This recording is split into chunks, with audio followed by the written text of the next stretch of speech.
everyone. I'm Gary the GooBoy, and I'm here during my first interview ever with my dear friend and fellow VTuber, KattieBugg. Hi, KattieBugg. Why don't you tell everyone about who you are, what you do, when and how you stream, and where stuff. Hi, I'm KattieBugg. I'm a butterfly neko fairy thing that has multiple different forms.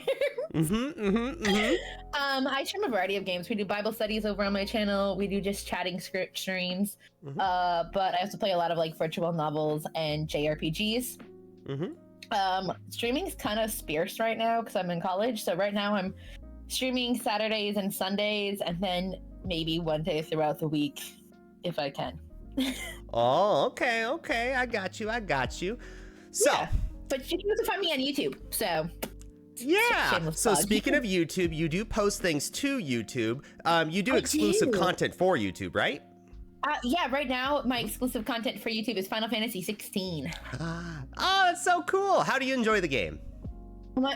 Look, can I share a small spoiler? I mean, like, it's teeny tiny and it's kind of insignificant. You know what? Hey, I have a policy on my stream. Okay, you can spoil and backseat game as much as you want, but you can't get mad if I ignore you. So go ahead, KattieBugg, shoot away.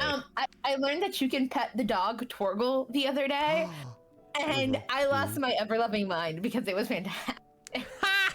There you go. You get to pet. What kind of dog is it? It's like a wolf dog. Oh, like not a husky, but something like that? Yeah, something like that, except bigger and more like a wolf. Oh, wait, I've watched the demo. It's a dog that helps you fight, right? Yeah, okay, I got you. We are, of course, taking questions from the audience as they come up, but again, if I ignore it, you can't get mad at me. Petting the doggo unlocks the goodest of endings. Oh, is that true? You get exclusive endings? I have no idea. I'm still like probably only like a quarter of the way in. So you have a lot of projects on your plate when it comes to like long-term video games, right? I know you're playing Final Fantasy 16, but you're also playing Divinity Original Sin 2, right? And I'm also playing Cupid Parasite, which is a longer Otome game because there's hold on, there's Ryuki, Shelby, Gil, Rule, Alan, and then a hidden ending. So there's 6 characters. I just finished the 3rd one. I'm starting the 4th. And you consider a complete playthrough of a visual novel to be all of the individual husbands you can marry? Yeah, at least playing through all the good endings, and then I'll go back off after stream and do like the bad and neutral ends, but those will probably be for coffee only because they're time consuming because you have to like go back and figure out which is the answer. I'm honestly just going to use a guide for all the extra endings, but I'm doing the good ending pretty blind. Okay. If I don't get an answer right, I'll go back and select the right answer to get the heart. So do you consider it to be a flawed playthrough if you only play through once and just stick with whatever ending you get? No. Okay, it's just how you enjoy the video game. Yeah, it's just how I enjoy the video game. And I figured if I'm going to stream it, I might as well show everyone the best ending. Have you ever played Undertale? I have! I love Undertale, except I couldn't do the genocide run. You couldn't do it because you knew it was coming, or you couldn't do it just because you knew how did you do a neutral and then pacifist run, or did you just do a pacifist run? I did a pacifist run because that's what I was told to do. Everyone said, Katie, you should just do a pacifist run. If I had been playing it on my own, I probably would have done like a neutral run first. But I actually did the genocide completely through. But then you get to the point where you get to the end and Chara's like, let me take over your body. And I'm like, no, because you're a dick and I don't want to let you out. Yeah, well, that's good. Hey, you know what? You enjoyed your ending of Undertale and you didn't even need to experience it, huh?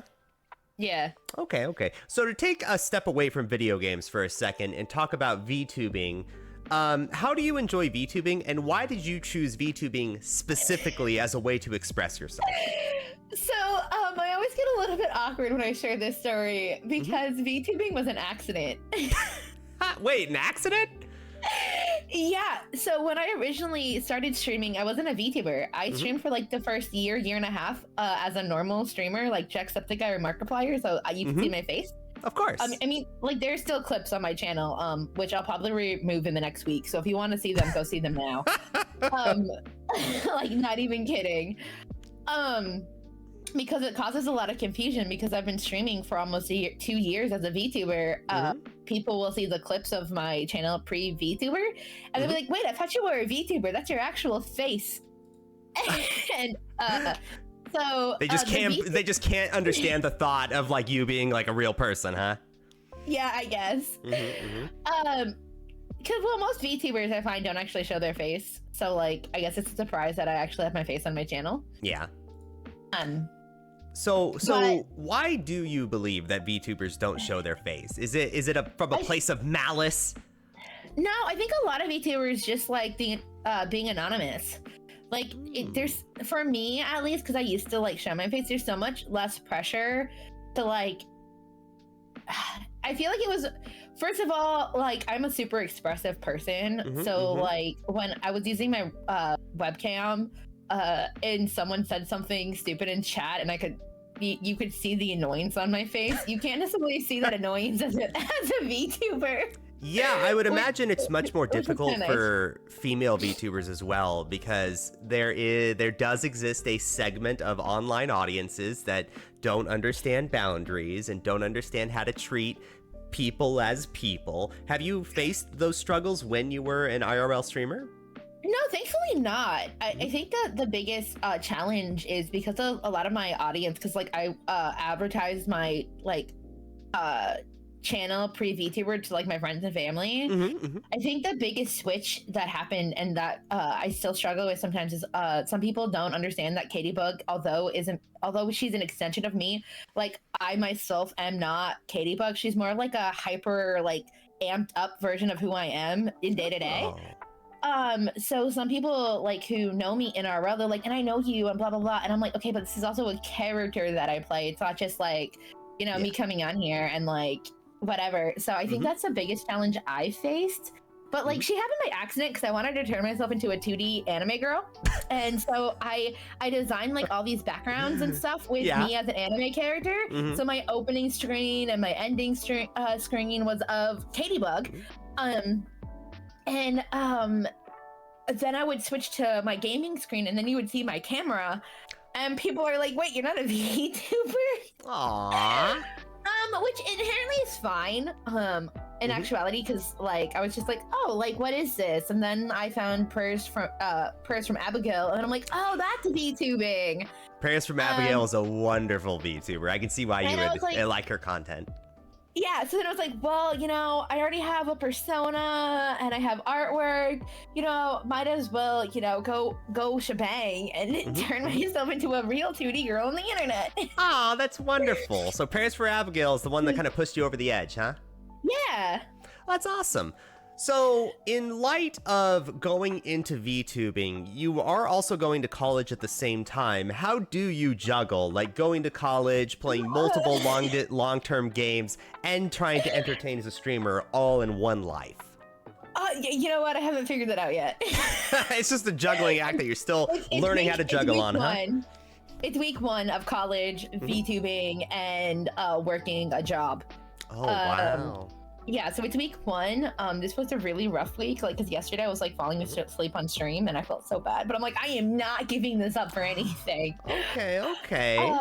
So I thankfully there's someone in my community who is helping me edit videos, and he's doing it very, very, very cheaply. Because he just wants to help. I mean, granted, and they're not like spectacular edits. I basically tell him what to cut and where to paste stuff. Hey, hey, you know what? Any edit is a good edit for that price, all right? But I'm super thankful because it'll save me time. And then, so that's how I'm gonna juggle posting videos on YouTube, in all actuality, is having him cut and paste and then send me the files. Okay. I'm so grateful for that, because if not, I had no idea how I was gonna manage YouTube, Twitch, college, and work. Yeah, it's definitely a lot to juggle. Are you comfortable sharing what kind of degree you're going to be shooting for? Yeah, I'm actually going to be probably either majoring in graphic design or like video production. Oh, wow. This is right up your alley then, huh? Yeah. So how my college works is it's not accredited, so I'm paying for it out of pocket, which is inherently fine. But what they do your sophomore and junior, your freshman and sophomore year is they basically have you get all the base knowledge for the 3 programs that they offer. One of it's graphic design, like cinematography, and then I think the other one's script writing, but I don't remember the third one. So you get the base knowledge for all of it, and then your junior year you can declare your major. But they want you to have a overall grounded like understanding of everything before you do that.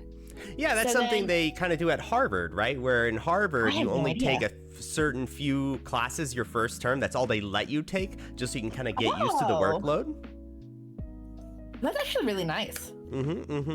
I would imagine that's kind of why your college decides to go the route it goes when it comes to helping you pick a degree and all that. That makes sense. Gotcha. Wow, I'm so glad people are redeeming the Ghost Redeem. This looks fantastic with this background, doesn't it, KattieBugg? It's Gary the GooBoy with spots. It's Gary the GooBoy with spots, yeah. So, do you have anybody you stream with, like, do you know any other VTubers in real life at your college, or is this still something you're getting used to doing?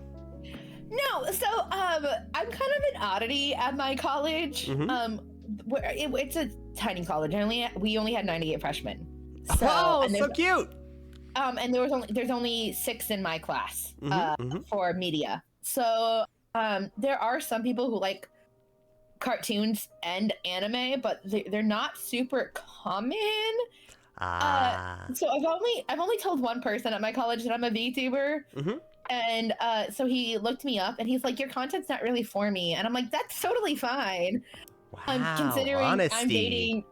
Well, yeah, and it's like he's just into different stuff, and I'm like, considering like the content you make, I'm not surprised that I'm not up your alley. Like, I'm a 2D girl on the internet who plays virtual novels and gushes over Does he do like men. death metal editing or something?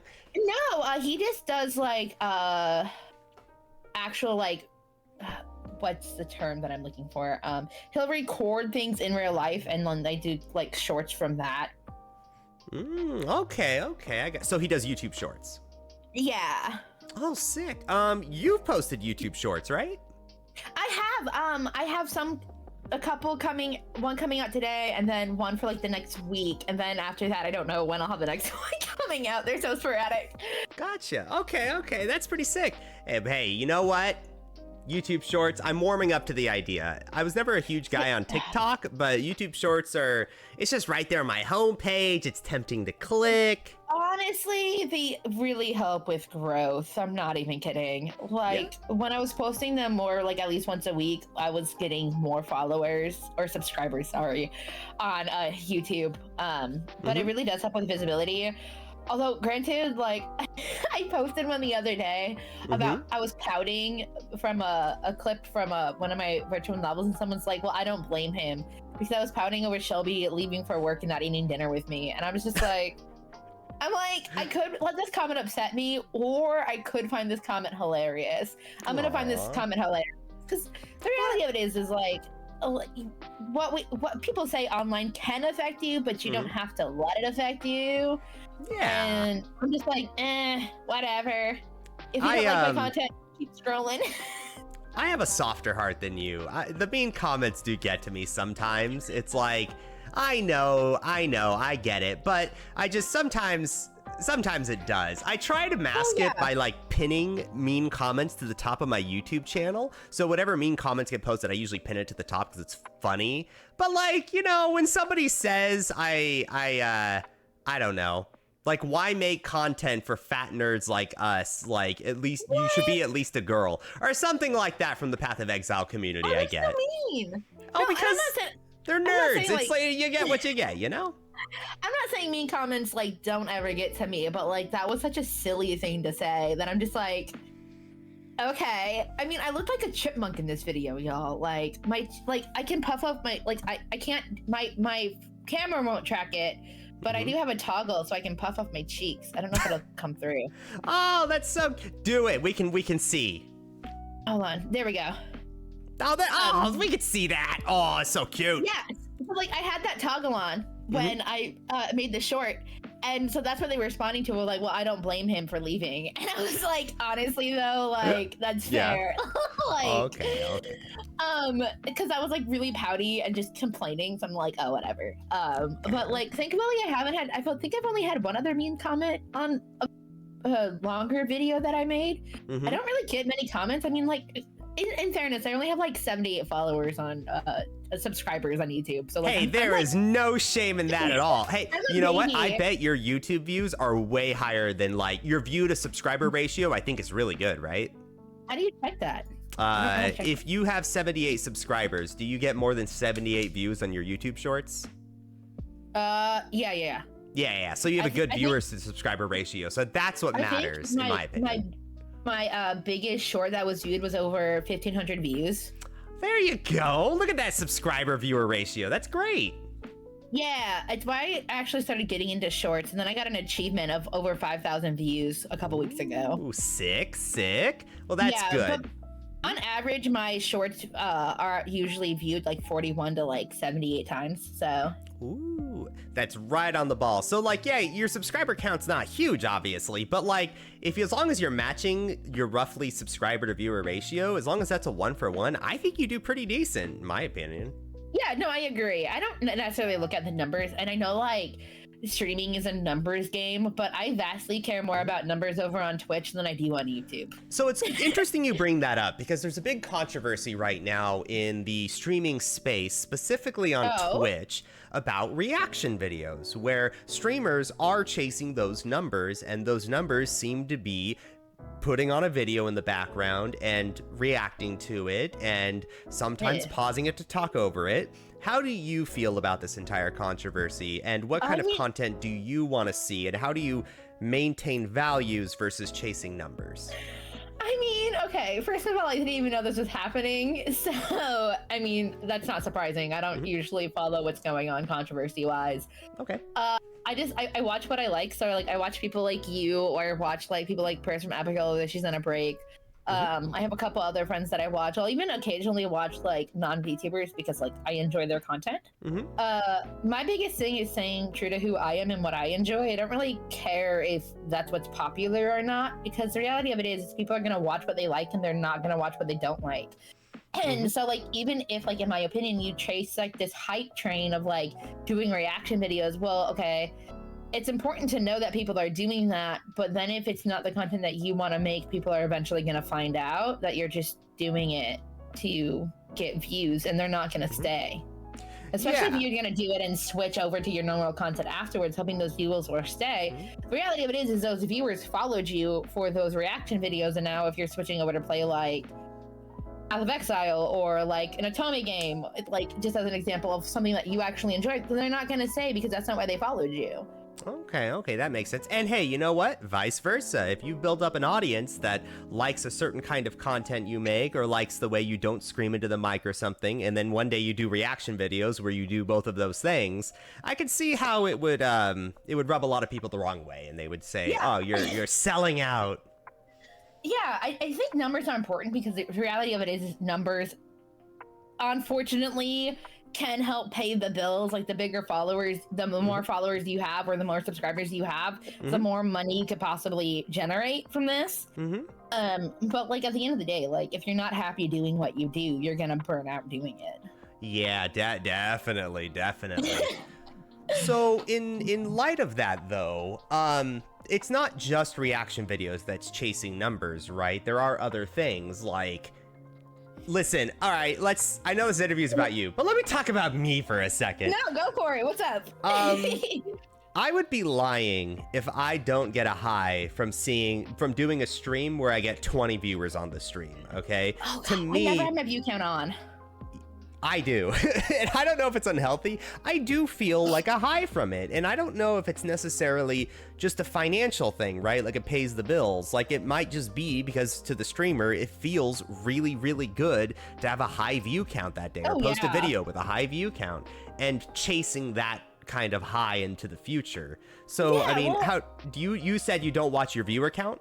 No, okay, so I don't watch my view account, but I do check my stream reviews. So I get 2 stream reviews. I get one through Stream Elements, which is what I use for my graphics and stuff, and then Twitch sends you a stream summary after every stream you end. So like I always check those numbers, and I can't lie and say like when I have views that are like 15 to like 20 people on average, or like if I'm averaging like 11 people in stream, that I don't feel good, because the reality of it is like I started this 3 years ago when I had 0 people in. Yeah. So I turned off my content, like I turned off my view count because like I didn't want to keep obsessing over that number, because that's what I was doing, and I was like, if no one was in stream, I wasn't being entertaining. And I was like, okay, like no one's gonna stay if I'm not like producing some sort of content. And I can look back on those early videos where I didn't talk, and now I'll rewatch a VOD and I'm like, oh god, I talk so much. Aww. But well, like, there's a serotonin that hits from that, and I don't think that's inherently wrong, because it feels good, because it's just like, hey, like the work I'm doing and the time and effort I'm putting into this is gaining viewership, and that viewership feels good, even if it's not paying it my bills. Like exactly. But conversely, do you feel bad if you have like a extraordinary low viewer count that day? I mean, no, because some days the games I play are super niche, so I don't expect people to actually come to that. What's an example of that? So my Cupid Parasite games are pretty low views. Or like when I played Code Realize, I maybe had like 3 to 5 viewers, versus like the normal views that I get of like 7 to 10, sometimes more. My highest view streams right now are actually Divinity Original Sin 2, which is hilarious to me because sometimes I absolutely freaking hate that game. It's so bloody. It's like, it's a good game and I love this story, but sometimes it's so bloody, and like I'm playing it with people, so it's like I'm usually playing it at the tail end of my day, so I'm not always paying attention to what I'm doing, and I'll do stupid things, which is actually pretty great because it makes for good short content. Like one time I blew myself up. But like, so my highest views right now are in a game that I'm semi enjoying depending on my mood. Okay. And then my lower content are games that I'm like really into because they're niche. They're virtual novels from Japan that have English subtitles. So it's just like me reading and reacting to this. So like I'm just like, it's just like, do you enjoy playing VTuber more? Do you enjoy playing virtual novels on stream more than playing something niche like Divinity Original Sin 2, absent any viewership differences? What do you mean? Like, do you mean like, would it matter ignoring viewership and audiences completely, what would you rather play on stream? The visual novels or novels. Yeah. Visual novels, hands down. Gotcha. Some of those men and the voice actors. Okay. Except like there was the other day when I was playing.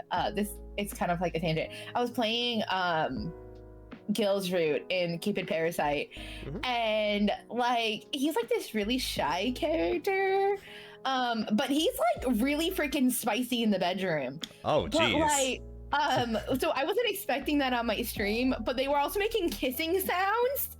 And I had like my headphones really loud because the music is kind of soft.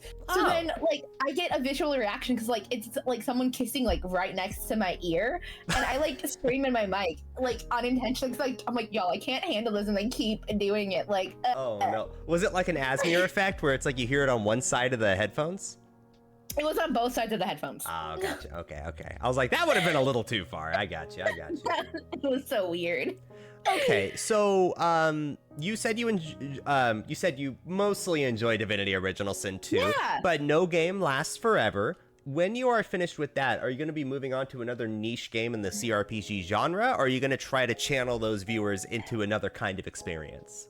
It depends on my computer, if I'm being honest. I tried to play Vermintide the other day with some friends, and my computer completely crashed.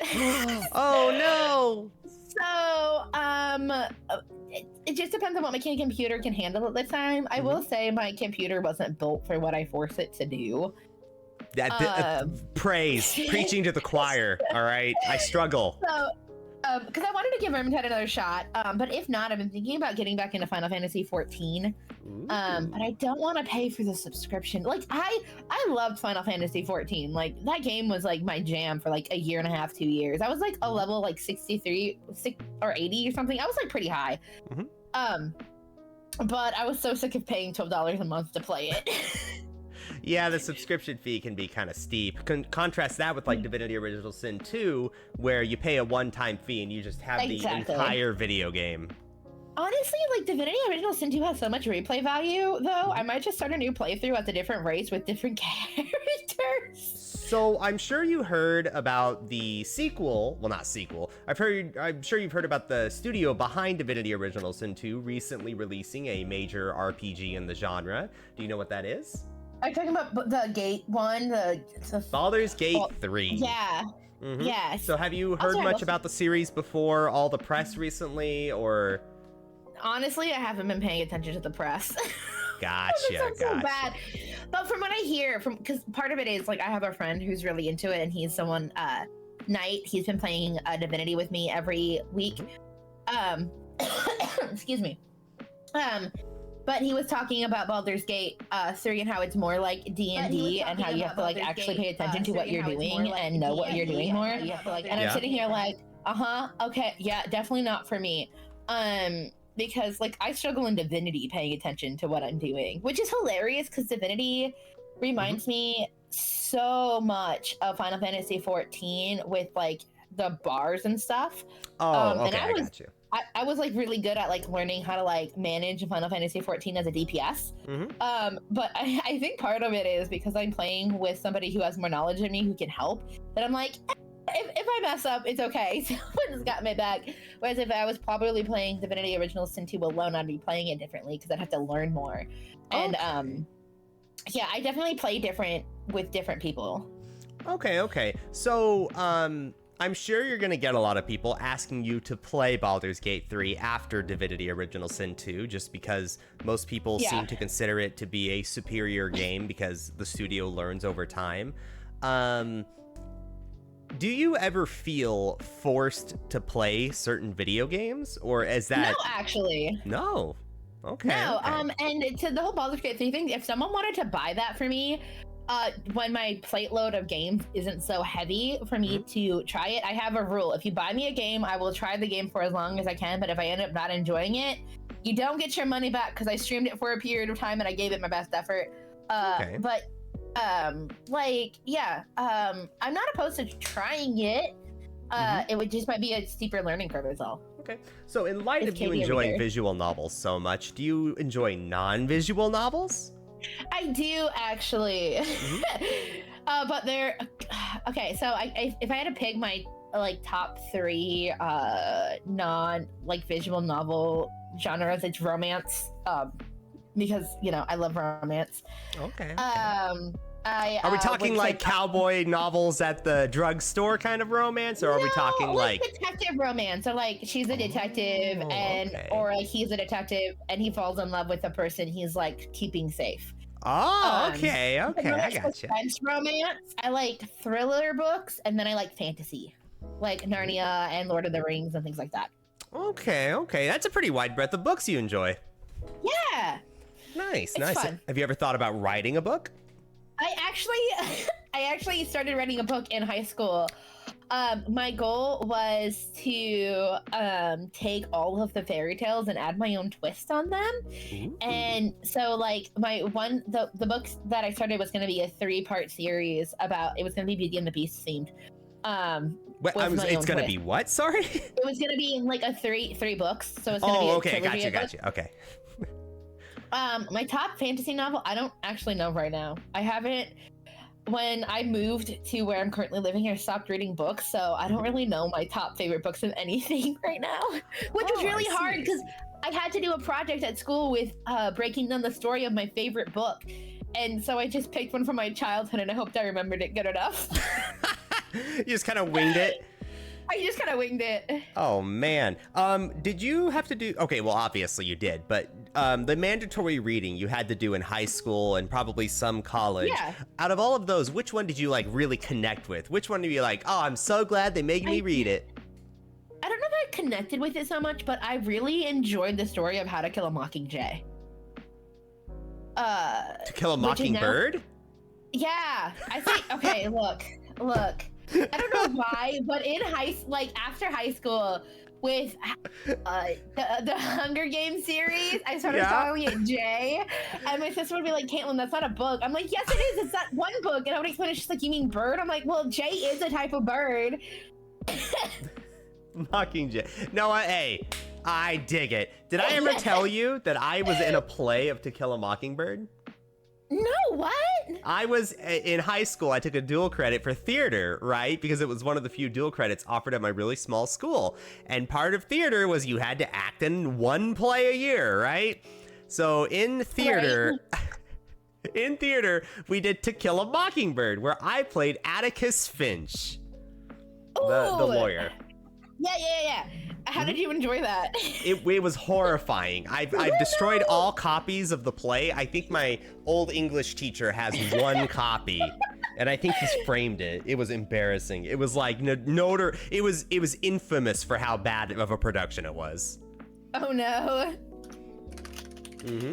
Getting a lot of your viewers here, KattieBugg. Hello, all of KattieBugg's viewers. Hi. Nice. So you have a lot of regulars now, KattieBugg, a lot of audience members who enjoy watching you repeatedly. Is there a trend you've noticed among them? Are they a kind of personality, or do they enjoy a kind of thing? I mean, not really. I think they just think I'm hilarious and silly. At least that's what I think. Because I'm like, sometimes I'm like, I don't know why people come to my streams outside of my being over exuberant, like silly, and my obnoxious laughter.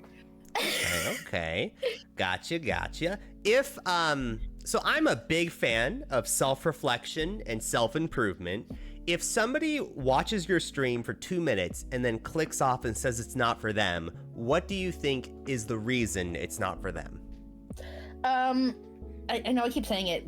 It could be my niche games. It could be sometimes. I know I do this thing where I get like really, really into games, so I get really focused and I stop paying attention to chat, and I just like so kind of silent, because if I don't focus in those moments, I know I'm gonna mess up. I'm just like, oh dang it, like but also just I can be a bit much sometimes. What do you mean? If you come into an Otome game stream, there's sometimes I'm just gushing over my 2D husbando of whatever choice at the moment, or just like in general on a tangent about one of my 2D husbandos and why I love them so much. And it can be a little weird. Okay. Yeah. And you think it would be too much. So you have other kinds of streams that you do besides video games, right? And specifically you do, I want to call them Bible study streams. Is that a good descriptor for them? Yes. Okay. So what drove you to do that kind of content? I go to church a lot, and I actually went to pastoral school at one point. So like I have like all this knowledge, and the saying on my chat is I love Jesus and 2D men, because it's true, because I love Jesus and I like my 2D husbandos. So I wanted to share that with people, and I wanted it to kind of be like, I've done Bible studies. I've seen like Prayers from Abigail, just like more simplistic Bible study streams. I wanted to go a little bit deeper. What do you mean by, is it like she was just doing like what is ostensibly, I don't mean this negatively, but just lack of better terming here, ostensibly surface level analysis of the Bible, and you want to go like deeper into like individual passages? She does really good entry level stuff, like foundation stuff, like to build on top of. And I'm like, I want to go deeper of like, like why do we believe what we believe, and like, you know, like, so we're doing a Bible study called Experiencing God. Hold on a second. Right now, I haven't been able to do it because like life's been super crazy, and I really want to revamp how I'm doing it because I don't enjoy the way I'm doing it right now. So I've kind of paused it until I can. To expand on that, what did you not enjoy about the way you're doing it right now? So I really wanted to prep more, and I've kind of just been winging it. So I don't have the preparation that I would like behind the streams because I haven't had the time, and it feels kind of half-hearted, and I don't enjoy doing things half-heartedly. If I'm gonna do something like this, like even in my streaming, I like to do it like with my best intentions, and I wasn't giving those my best, like that I could have been giving. So, totally understandable. I need to put that on a t-shirt. Okay, so if you have an audience member who kind of finds the Bible a little boring and they don't really want to engage with it because it just kind of drags on, especially in the middle of it, How does that person use your stream to approach the Bible? Like, should they come into it like it's ready to change their life, or should they come into it like a vague curiosity? I would say a vague curiosity, because the reality of it is, if you don't know it, you don't know how it can change you. And I like questions. I don't like questions where I don't like talking poor about people, so I'm gonna do my best to not talk poor about this viewer. Okay. But I have this viewer that will come in and he'll discredit scholars, and I mean like that are academically acclaimed scholars, and kind of just ignore whatever we're saying. And rather than answering my questions that I asked, he just kind of asks more questions. And I'm like, you don't have an answer. So those people I tend to find annoying, because I'm just like, you're not even seeking anything. You just want to prove me wrong, but you're not proving me wrong. You just kind of look stupid. Mm-hmm. Were you there on the internet when it was going through its hardcore atheist phase maybe 15 years ago? I don't think so. Okay, so there is a period of time, maybe not 15 years ago, maybe 10 years ago. There is, there was a period of time where it was cool to, my chat's talking shit at me and I'm just ignoring them for a second. There was a time where it was cool to be an atheist. So like Richard Dawkins and these other scholars. And so I wonder if you're getting kind of the residual effect of that, where it's like, they are religious, therefore they are wrong. So I can just kind of keep, Socrates method questioning them until they get to what I want them to say. I mean, maybe. I mean, that definitely isn't how I feel about this viewer. I feel like he's just trying to...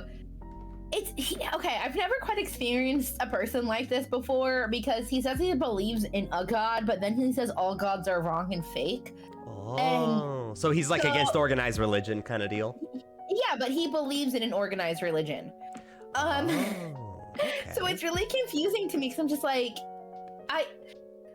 I believe that there's an absolute truth, and my absolute truth is the God of the Bible, and that's where I filter most of my stuff from. Like, I've talked about it on my Bible study streams, right? And I tell people, I'm like, if you're coming here and we're talking Bible, you have to pick an absolute truth. Either the Bible's true or something else is true, and something's fake, right? Because not everything can be true in my book. Like, something has to be true.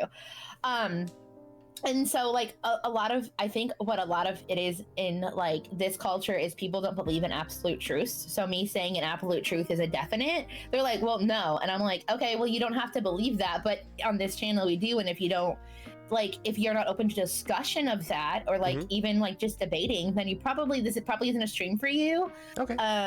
Because you're not going to get anything from it, and like we're not going to be able to have a discussion. Because I like talking to people and seeing where people are coming from and trying to get a base of understanding. So on your Bible study streams, is that the kind of content you want? Is the kind of back and forth discussion?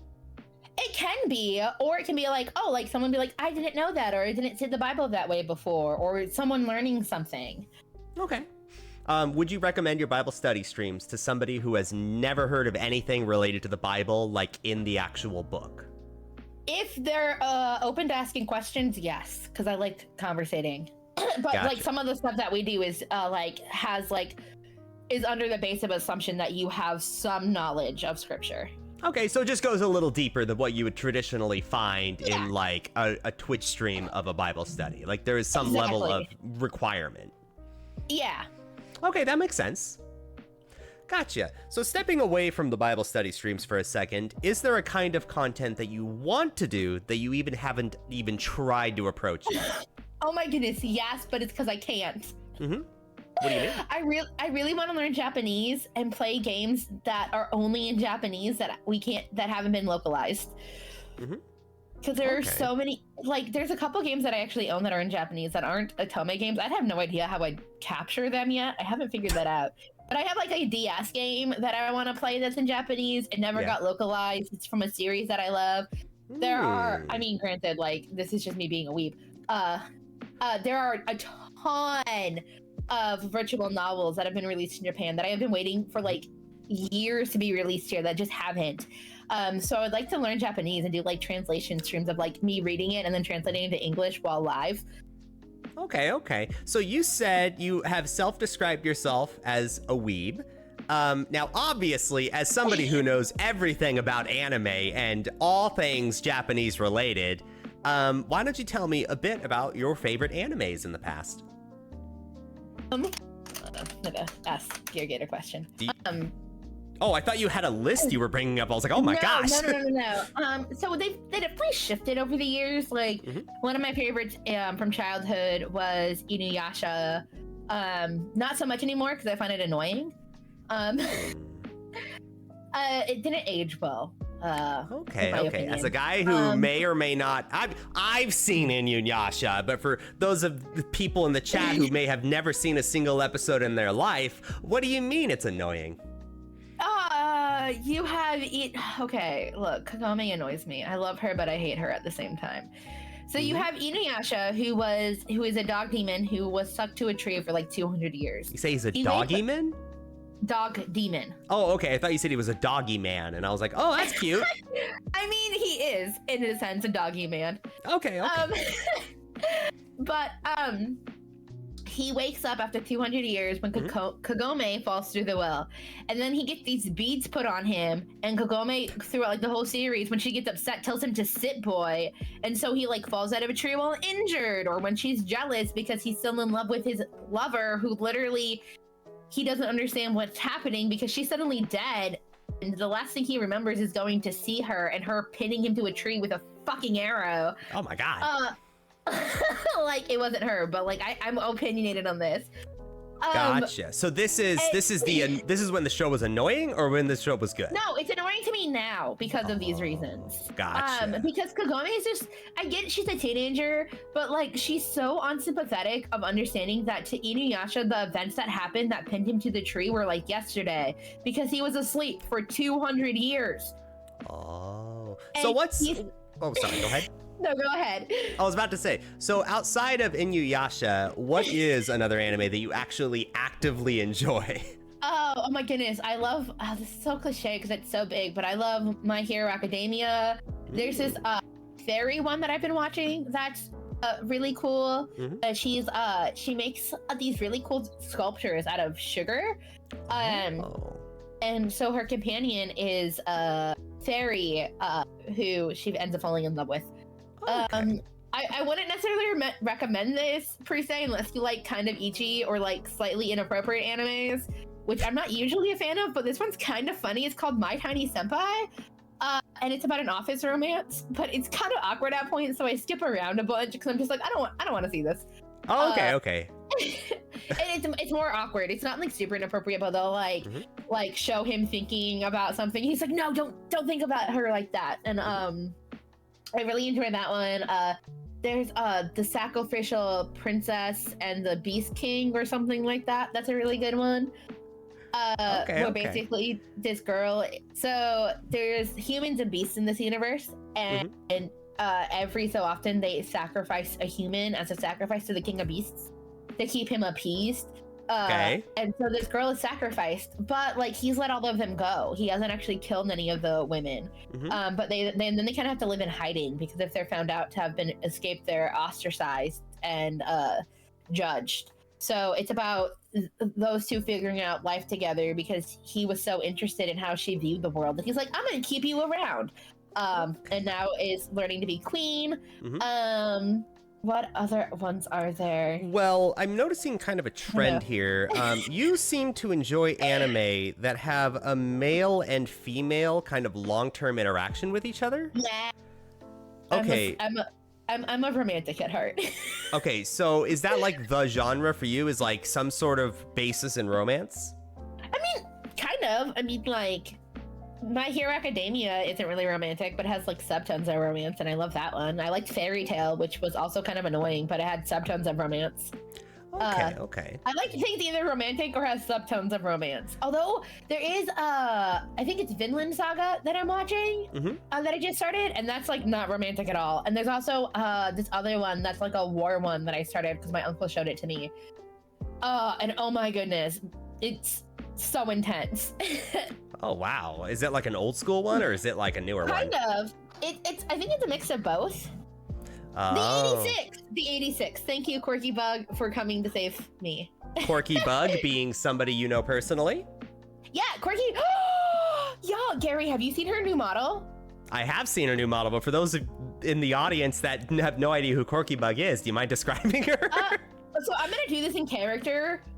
So bear with me, y'all, because like and then I'll explain why. So KattieBugg is actually my twin sister, who is a mermaid, because her cherry blossom fell into the ocean, whereas mine stayed on land, and I formed into a fairy, and she formed into a mermaid.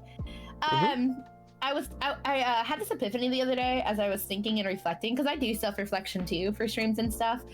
I really want to, so the context is KattieBugg's having a model made. Stay in character more and like make a background for KattieBugg, because like, excuse me, it's something that I'm interested in. And I think it would help like me personally like know how to interact with people more if I had more of like a character that I played. Like in my personal life and then on stream. Yeah, I've been thinking about like making more of like a hard set story for her, because like she has different versions of herself that all have a story. So I thought it'd be cool to have like actual normal KattieBugg have a story. Nice. So like she has a backstory, I just don't usually stick to it. By the way, for those of you in the audience who think, what's the point of having a VTuber? Like, why have lore, right? I'm gonna speak on my own here for a second. I get a shocking amount of questions like, can you eat, you GooBoy? Can you throw yourself? Do you have a core? Listen, all right, we get these questions all the time. So KattieBugg talking about this is like, any VTuber is like, yeah, I get it. I understand. Yeah, it's like, I'll joke about people like, because most of my community obviously have seen my face because like old Twitch clips. But I'm like, the saying is I'm a real 2D girl on the internet now. Because that's how most people know me. And so I really do love that it's kind of anonymous though. You like that mystery aspect to it? Like, who is it really? Yeah, I mean, obviously, like, I'm acting as me, just like I said earlier, hyped, amped up. But like, the reality of it is I'm still playing a character, and I really enjoy it, because then I can be like obnoxious and not feel too terrible about it at the end of my stream if I get super obnoxious. Whereas like if I was streaming with my webcam still and people saw my face, I'd probably be like, oh god, like who's gonna like, you know, say what about what I did now or whatever. I mean, the reality is if they say it now, I'm like, well, she's just an avatar, so have fun. What was that? Sorry, I'm just it's a tsunami. That's the issue right now. It's just I'm recreating a tsunami. My water bottle spilled, but you're okay. Oh. So yeah, also Geargate, let me know when you're back so I can answer your question. And it's probably gonna be vague, but it's my opinion.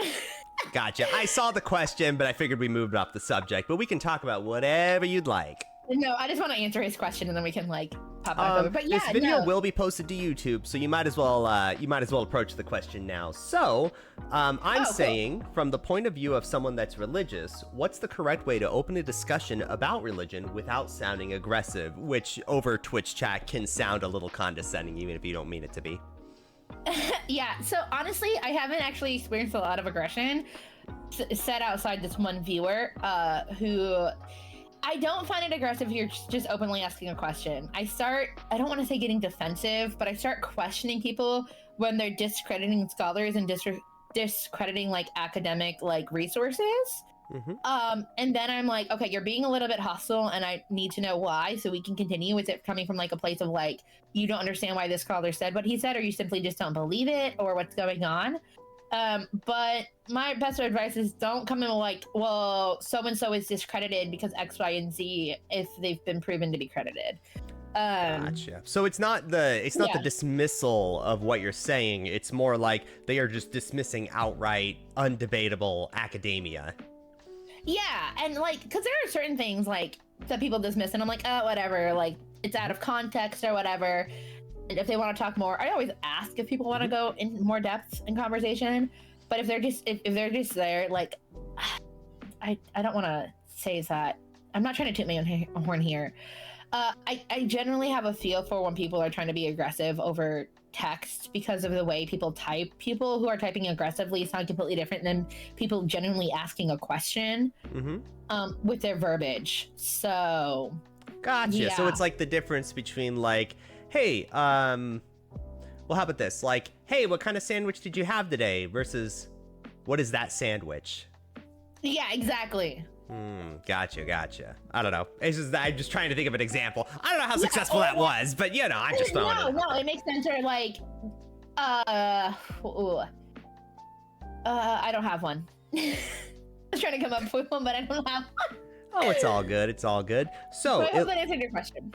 Yeah. So, as we're going to be winding down the interview here over the next 5 to 10 minutes, is there any subject that we haven't brought up that you would like to talk about for a moment? Just being like, maybe your experience with VTubing in general, or is there something that we kind of overlooked that you think should be talked about more in VTubing or streaming? If you want to get into VTubing, you don't have to go expensive. You really don't. There are so many cool, cheap, or free assets out there, or more inexpensive ways of becoming a VTuber these days that you don't have to spend thousands upon thousands of dollars. I added up how much I've spent on my VTubing in the last year and a half, and I could just cry with the amount of money I put into this. Yeah, especially if you include like games for stream and all that. Yeah. Oh, yeah, it gets expensive. So, if you want to get into streaming, I start with what you have. Like if you have a console, start console streaming if you can. Just check the game first, because certain games will have block screens on the game, so you can't viewers can't see it; they'll see a blue screen. So know your different options for capture cards. You don't have to just use Elgato. There's plenty of alternatives to Elgato out there now that are Elgato's probably still the best in sense, but KattieBugg has a completely different capture card than me, and I'm just like, man, she spent $20. I spent I have an internal capture card. That thing was expensive.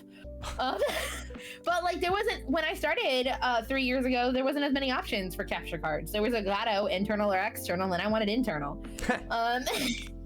Because I have the mindset of go big or go home, and the reality of that go big or go home mindset can break your bank account.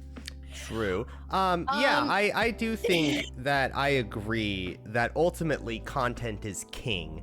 I think that you should, well, this is me, not KattieBugg speaking for a second, so forgive me. I believe that if you're going to be a VTuber, you shouldn't just be a VTuber for the sake of being a VTuber. You're being a VTuber because you want to make a specific kind of content, and the best way to express that content is through the lens of VTubing. So if you can accomplish what you want to make content-wise as a IRL streamer, then you should really consider that option before you start the financial pitfall that is VTubing. Yeah, because the reality of it is VTubing, if you do it the way I did it, it gets very expensive. It can. I didn't really do any research before it. I mean, granted, I had more expensive options I could have chosen. But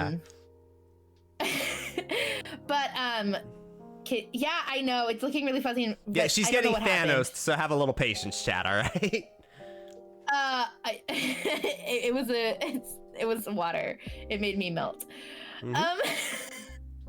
But there were other more expensive options I could have gone with, but the option I went with was still expensive. And the reality of it is I had to have KattieBugg re-rigged because my rigger stopped responding to me. And there were some issues with part of my rig. So make sure you do your due diligence and check on who you're having work with you and for you. Do I need to do Discord React? No, you're good. I just refreshed the thing, so the animation's smoother. You're just still a little fuzzier, but you're coming in cleaner. Okay. I'll save you from the Thanos snap. So do your research, make sure you know who you're working with. I absolutely love my model artist. She's fantastic to work with. And I plan to work with her more in the future for other KattieBugg outfits.